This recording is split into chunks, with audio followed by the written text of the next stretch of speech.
Direction में घुमाएंगे तो क्या है, जो छोटे पार्टिकल है वो ऊपर तैरेंगे, जो बड़े पार्टिकल है वो सिर्फ नीचे तैरेंगे।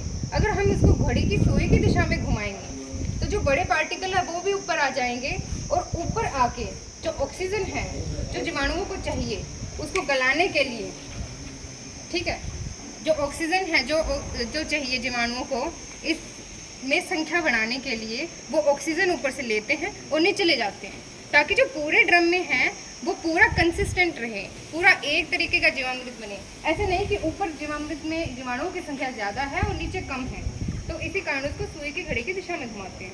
कितने दिन में वो तैयार हो सकता है? ये 2 से 3 दिन, जैसे हमने मिलाया इसको 2 से 3 दिन सुबह शाम 3 से 4 मिनट इसको सुई की घड़ी की दिशा में इसको घुमाना है और फिर इसको ढक के रख देना है छाँव में। इस पर धूप नहीं पड़नी चाहिए और छाँव में इसको ढक के रखना है। कितने दिन तक रख सकते हैं? हाँ, तो ये जो जीवामृत है गर्मी में 7 दिनों तक हम बनने के बाद 7 दिनों तक हम इसको प्रयोग में ला सकते हैं। अब 7 दिनों तक ही क्यों? तो भाई जीवामृत है, हमने सड़ने के लिए छोड़ दिया। अभी एक आध क्वेश्चन है जो आप पूछ नहीं रही हैं, अब हमने इसको छोड़ा क्यों? हमने इसमें जीवाणुओं की संख्या डाल दी। मैं कह रही हूँ कि हाँ, वो मैं भूल गई कि एक मुट्ठी जो है हमें अपने खेत की मिट्टी की भी लेनी है, वो मैं भूल गई थी, सॉरी। वो क्यों लेनी है? क्योंकि उसमें राइजोस्फीयर ज़्यादा आता है। हाँ, उसमें हमारी मिट्टी के जीवाणु हैं। जीवाणु तो उसमें भी है। जो हमने गोबर लिया है, गोबर किसके लिए है? जीवाणु के लिए लिया है, ठीक है। उसमें माइक्रोब्स हैं, जैसे मैंने बताया कि 7400 करोड़ है देसी गाय के 1 ग्राम गोबर में। जो गौमूत्र है वो किसके लिए है? खनिज के लिए, हाँ, न्यूट्रिएंट्स के लिए, ठीक है। और जो गुड़ है और बेसन है वो क्या है? वो खुराक है, जीवाणुओं का भोजन है। जैसे हमने उसको इसके अंदर डाला वो क्या करेंगे? संख्या मल्टीप्लाई होने शुरू हो जाएंगे, अपनी संख्या बढ़ाएंगे। जैसे बढ़ाएंगे 7 दिनों तक, ऐसा शोध में पाया गया है गुरुकुल के जीवामृत में कि 7 दिनों के बाद उनकी संख्या जो है घटनी शुरू हो जाती है। खराब नहीं होता है, घटनी शुरू हो जाती है।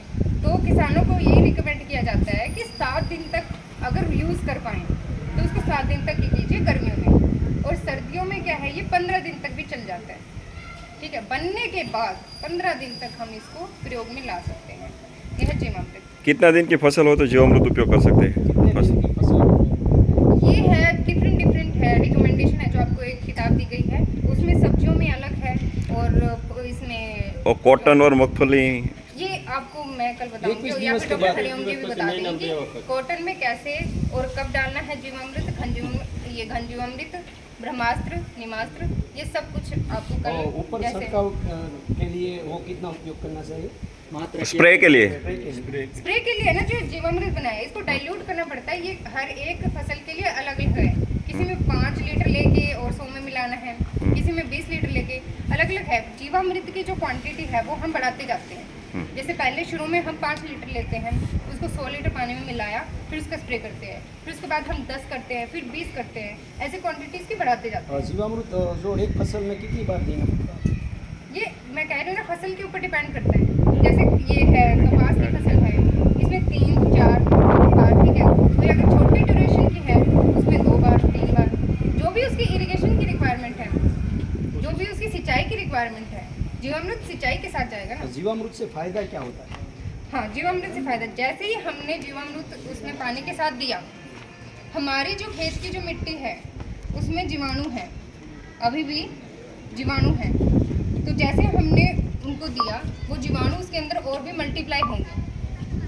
जैसे ही वो मिट्टी के साथ, जैसे हम पेस्टिसाइड डालते हैं तो पेस्टिसाइड क्या करता है कि जो हमारे जीवाणु हैं उनको मारने का काम करता है, उनकी एक्टिविटी को है कम कर देता है, रोक देता है।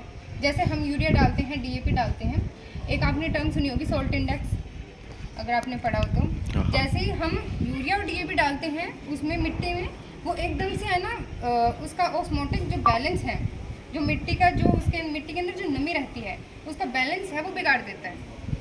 उसका नमक का जो कंसंट्रेशन है वो एकदम से बढ़ जाती है प्लांट के जहाँ पे हमने डाला है।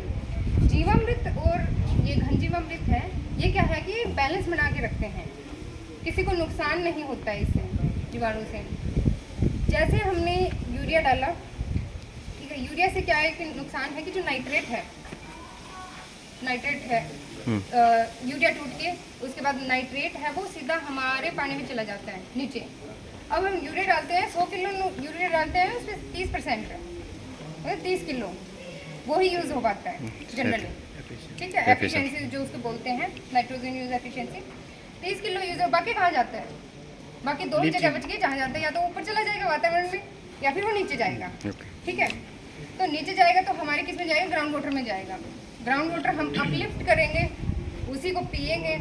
कोई ट्रीट करके तो पीता नहीं है, ज़्यादा से ज़्यादा आरओ लगा रखे हैं, आरओ भी है नुकसान, पर उस पे तो बाद में जाएंगे। वो हम अपलिफ्ट करके पिएंगे, वो हमारे फूड चेन में उधर से एंटर हो गया, ठीक है।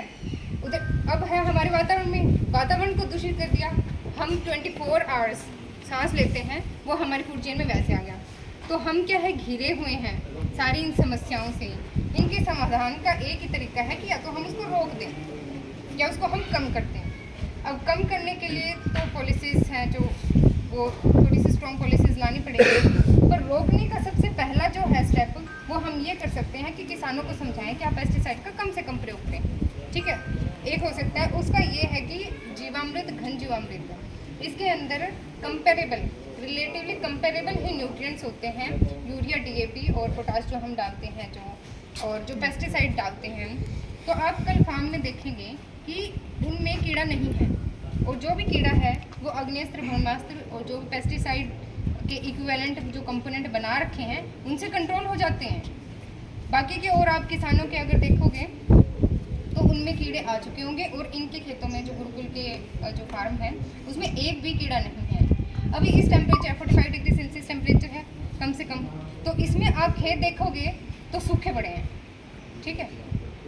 और यहाँ पे गुरुकुल में दिखाऊंगी मैं आपको, यहाँ के खेतों में नमी है, तो वो किस लिए है कि वो है कि एक बैलेंस इन्होंने क्रिएट कर रखा है। 2017 से यहाँ पे खेती शुरू हुई, तब से ये जैविक खेती, तब से एक बैलेंस बना हुआ है। कोई कीड़े की शिकायत नहीं है, अगर आती भी है तो उसकी रोकथाम हाँ हो जाती है, और किसी का